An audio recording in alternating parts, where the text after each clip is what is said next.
Existe um tipo de argumento que está entrando em extinção, o argumento de definição.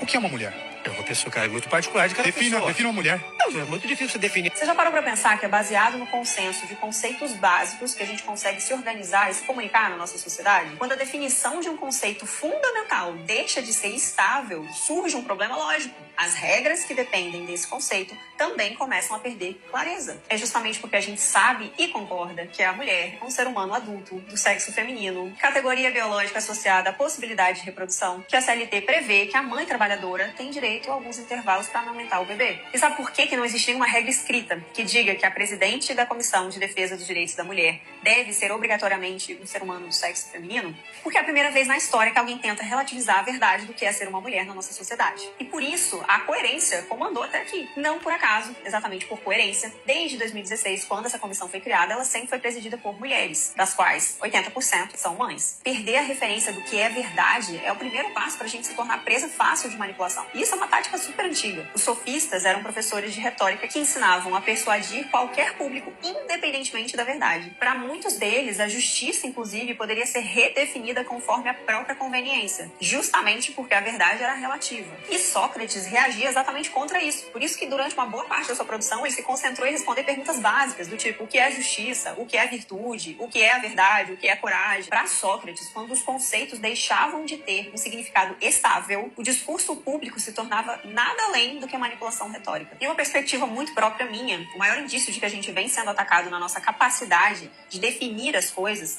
é o fato de a gente estar sempre precisando recorrer a argumentos analógicos, às vezes analogias até esdrúxulas, para a gente entender por meio da comparação conceitos sobre os quais, sinceramente, não deveria haver dúvida. Eu, particularmente, sempre me esforcei para tentar entender conceitos por meio de definições abstratas, porque eu acho que isso é uma das maiores faculdades do cérebro humano. Eu sempre achei que é meio que um sinal de subutilização do cérebro só conseguir entender as coisas por meio de exemplo, que nada mais é do que uma comparação. E aí, seguindo essa linha de raciocínio, para mim, a maior prova de declínio cognitivo, de subutilização do cérebro humano, é uma deputada ter que subir numa tribuna, se pintar toda, para mostrar, por comparação, que não se tornou uma pessoa negra, tanto quanto um homem que se identifica como mulher não se torna uma mulher. Do meu ponto de vista, a dependência de analogias para compreender conceitos básicos não é sinal de sofisticação intelectual. Muito pelo contrário. Quando uma sociedade não consegue mais dizer com clareza o que as coisas são, ela também deixa de conseguir dizer o que deve ser feito a partir disso. Porque não existe norma sem definição, não existe justiça sem critério. E não existe verdade onde tudo pode ser reinterpretado indefinidamente